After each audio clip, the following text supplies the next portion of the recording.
Metroid. It's a series that is best known for its strong sense of atmosphere, iconic music, and its exploration-based gameplay, even being so influential as to get an entire genre partially named after it. However, there's another aspect of these games that I feel hasn't gotten enough attention, and that's their use of visual storytelling, which is one of my favorite forms of storytelling. There's something really powerful about being able to just experience and soak in a moment for yourself, and visual storytelling can convey ideas and emotions that can't be fully expressed through words alone. And luckily for me, Metroid uses visual storytelling a lot. Examples of it can be found in every game, even in the first Metroid. Where? Well, if you beat the game in under 2.5 hours, it's revealed that Samus is actually a girl. Obviously, this is common knowledge now, but at the time it was a pretty huge surprise, and it's all told to the player visually. But this use of visual storytelling isn't really all that nuanced, so instead let's look at Metroid's remake, Zero Mission, for some more examples. On top of making some pretty massive overhauls to the gameplay, Zero Mission also expands on the original game's story too, mostly with some fun new cutscenes showing off extra events in the plot, like Ridley returning to Zebes or Samus' ship being shot down. But the cutscene that's always stood out the most to me is this one near the end of the game.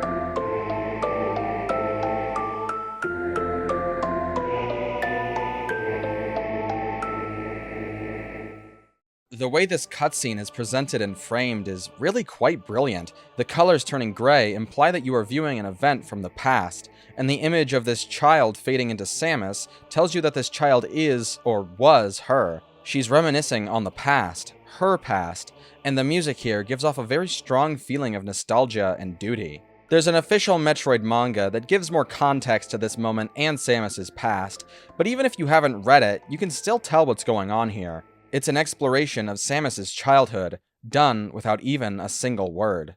After the events of the first game, the Metroids are shown to be a clear threat to galactic civilization, and Samus is given a new mission to exterminate the remaining Metroids on planet SR-388. This is where Metroid II starts off, and as Samus, you go through the game following her orders, systematically wiping out each and every Metroid you find.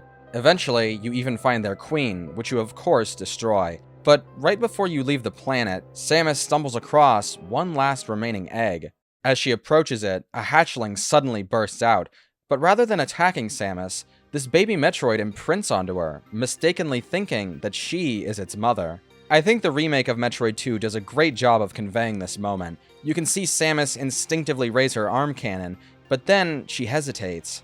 This baby, born of a species that everyone fears so much, isn't a threat at all. It isn't some evil being bent on destruction. It's just another creature. A creature that is completely misunderstood. And Samus just killed off its entire species, which is ironically something that she herself has experienced. Samus's family and people were killed by Ridley, and now she has just orphaned this Metroid. And I think that's why she ultimately decides to spare it, because she sees herself in this baby Metroid. And if she killed it, then she would be just as bad as Ridley.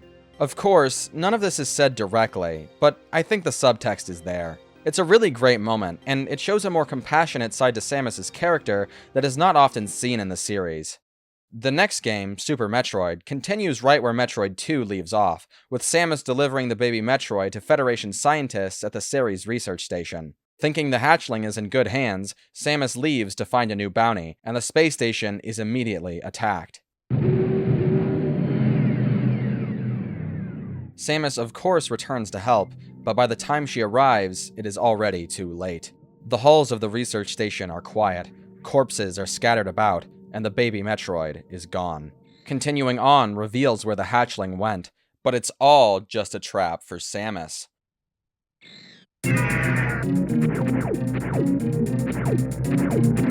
This fight is impossible to beat, and most players will be nearly killed by Ridley before he flies off, leaving Samus to die as the space station begins to self-destruct. But Samus is able to escape just in the nick of time, and she immediately follows after Ridley. I love this shot of Samus's ship speeding towards planet Zebes. It's so simple, but it gives Samus so much characterization. She doesn't wait for some higher up to give her orders, or spend time recovering after she nearly died. She just chases after Ridley without a second thought, because she has to.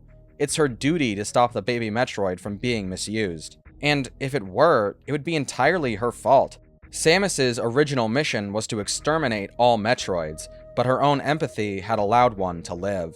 It's incredible how effectively Super Metroid is able to convey all of this information with just its visuals alone. You're given a clear villain, a main objective, and even characterization, all in the span of about 5 minutes. It's visual storytelling at its finest, and Super Metroid still has much more to offer.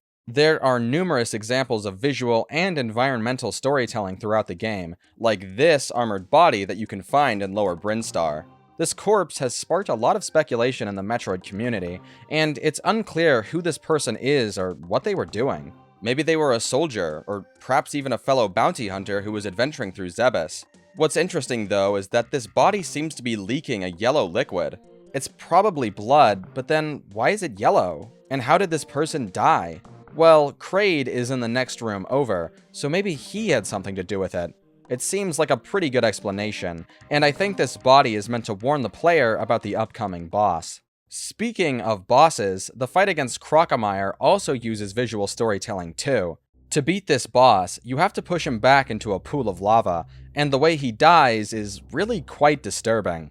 Where most other bosses in the game just kind of explode and fade away, Crocomire's skin visibly melts off of his body as he tries to escape the lava. But guess what? Crocomire still isn't dead yet. If you watch the bottom of the screen, you can see a trail of bubbles moving towards the other side of the room, and after a few seconds, Crocomire's skeleton bursts through the wall, but then falls apart. It's a pretty neat little jump scare. But what might be the most interesting thing about Crocomire is that if you don't attack him, he won't attack you back. He only attacks you once you start shooting at him, which honestly makes his death even more disturbing. Another boss that utilizes visual storytelling is Dragon, who can be found in the depths of Meridia. When you first enter her boss room, Dragon isn't there, and instead, there are a group of small creatures huddled together. They swim off when they see you, and then Dragon aggressively swoops down and starts attacking. The visuals here and the way Dragon acts pretty heavily implies that these creatures are her babies, and she is naturally quite protective of them. But Dragon has to be defeated in order to reach Turian, leaving Samus no choice.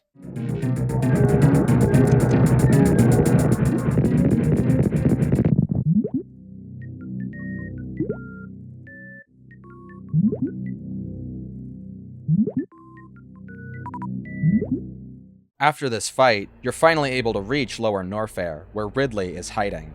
Here you face off against him once more, this time ready to settle the score.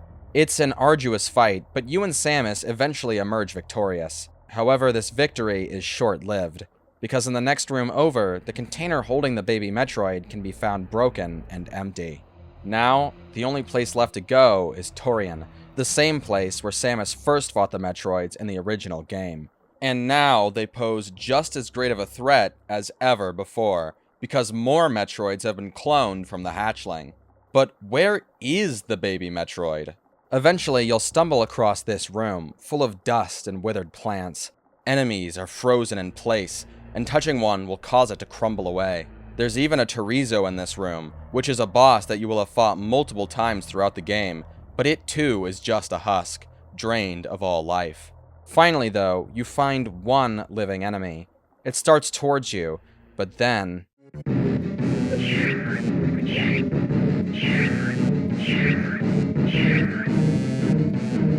This is the baby Metroid, now mutated into a gigantic Super Metroid, revealing where the game gets its name. But this is far from a happy reunion. The baby Metroid doesn't recognize Samus as its mother, only as another meal, and it quickly latches itself onto her body. Try as you might, there is nothing you can do to escape. But right as Samus is about to die, her suit's low health warning goes off, and the baby Metroid lets her go. It knows this sound. for it had heard it back when Samus had nearly died to Ridley at the beginning of the game. Finally, the baby Metroid recognizes who Samus is. For a moment, it hovers above her, ashamed and confused, not knowing what to do, before finally flying away. I could probably go on and on about how amazing this scene is, but I don't think I have to. The visuals truly speak for themselves. Continuing on, you'll find yourself in an eerily familiar room, and it is here where you find the true mastermind behind the abduction of the baby Metroid. But you've already beaten Mother Brain before. Surely you can do it again.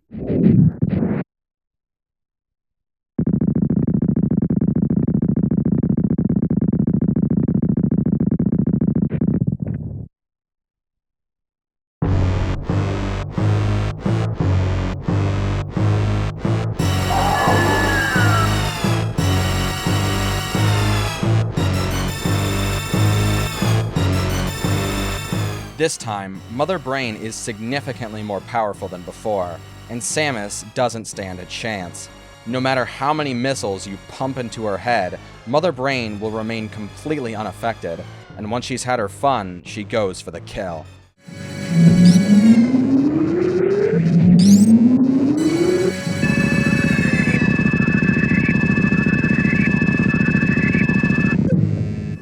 You can only withstand the power of this attack a few times, and eventually Samus will fall down on one knee, unable to stand. Mother Brain towers over her, saliva dripping from her mouth in excitement as she prepares to kill Samus.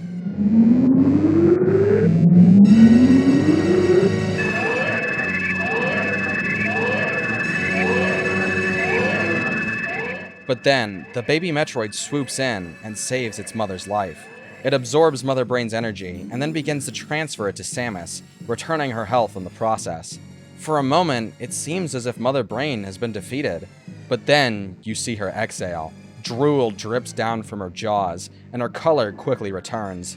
Standing back up, she immediately begins to attack the baby Metroid, who is unable to defend itself as it heals Samus.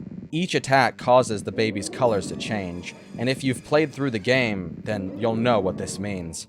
Whenever you fight a boss, their colors slowly change as they near death, and it seems that the baby Metroid is headed for the same fate.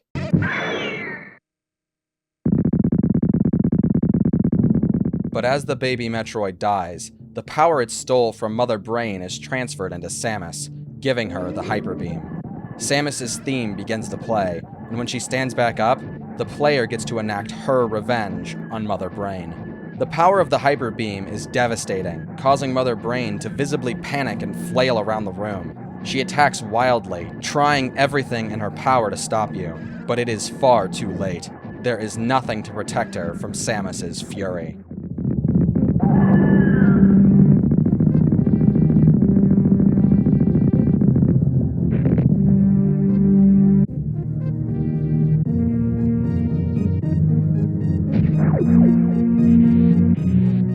For me, this boss fight is one of the greatest examples of visual storytelling ever. And not only that, it's one of my favorite parts of any video game. There's so much emotion presented here. Fear, sadness, rage, triumph, and you, the player, get to experience it all with Samus. This is why Super Metroid is considered one of the greatest games of all time.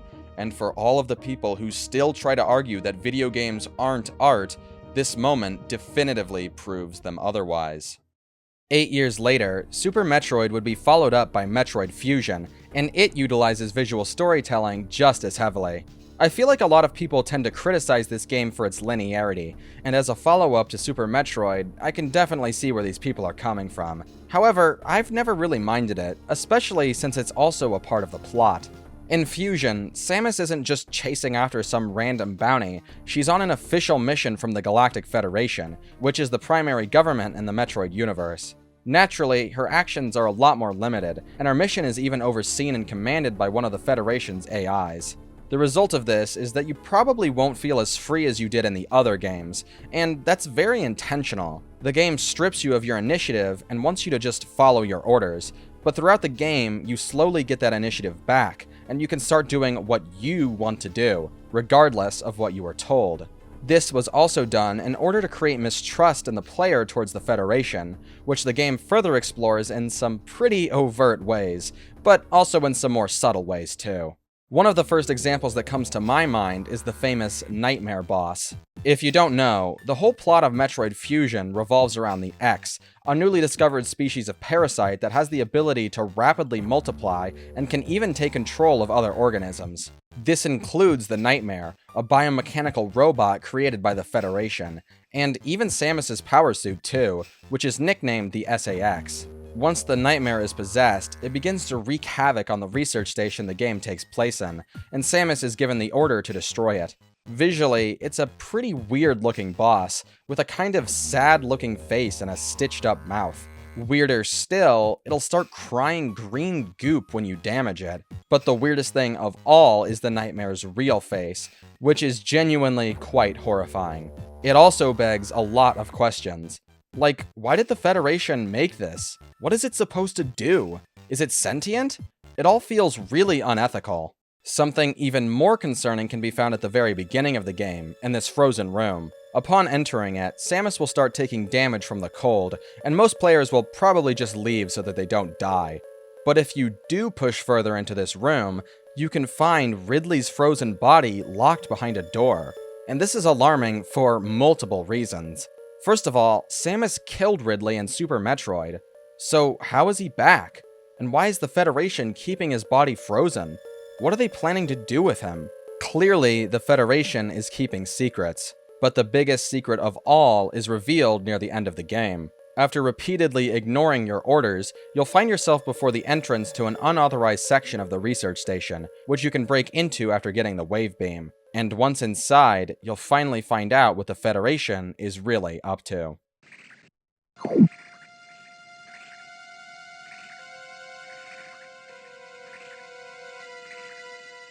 Using DNA left behind by the baby Metroid, the Federation were able to create new Metroids, which they are now breeding en masse. Bosses like the Nightmare and the Box Robot show that the Federation is already using living weapons, and it seems that the Metroids are going to be added to their arsenal next. I like the parallels this scene draws between the Federation and Mother Brain. Both see the Metroids only as tools, something that they can use for their own benefit, regardless of the danger. The Federation's goals might be more noble than Mother Brain's, but they are both equally obsessed with power.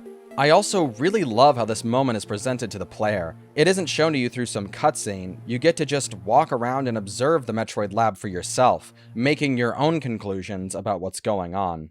But as you explore, suddenly something explodes, and when you go back down to the previous room, you'll find the SAX frantically trying to kill all of the Metroids. It must have followed you into the lab, but now its attention is only on the Metroids, for they are the X's sole predator. However, the SAX's plan backfires, and it accidentally releases the Metroids from captivity. This causes the lab to be automatically detached from the rest of the station, taking the SAX and the Metroids with it. Maybe this time, they'll be gone for good. After Fusion, the 2D Metroid games went on a bit of a hiatus, but eventually the series would return with Metroid Dread. And I'm very happy to say that Dread still carries on the series' tradition of using visual storytelling. Even though the game uses a lot of dialogue and even voice acting to tell its story, there are still plenty of moments where the visuals do all of the heavy lifting, like at the end of the game, for example. Dread also makes Samus a lot more expressive too, using her eyes to convey how she's feeling, which I think is really cool. But enough about 2D Metroid. What about Metroid Prime? Released alongside Fusion, Metroid Prime was the first game in the series to take Samus into the third dimension, and it too has its fair share of visual storytelling. For example, there's a boss in the game called Thardus, who's basically just a sentient pile of rocks. And after Samus beats Thardus, it uses the last of its power to chuck a rock at Samus's head, causing her to look over her shoulder in mild annoyance. This moment isn't important to the story at all, I just think it's really funny. But my favorite use of visual storytelling in Metroid Prime is definitely during the post-credits scene, where Dark Samus is revealed.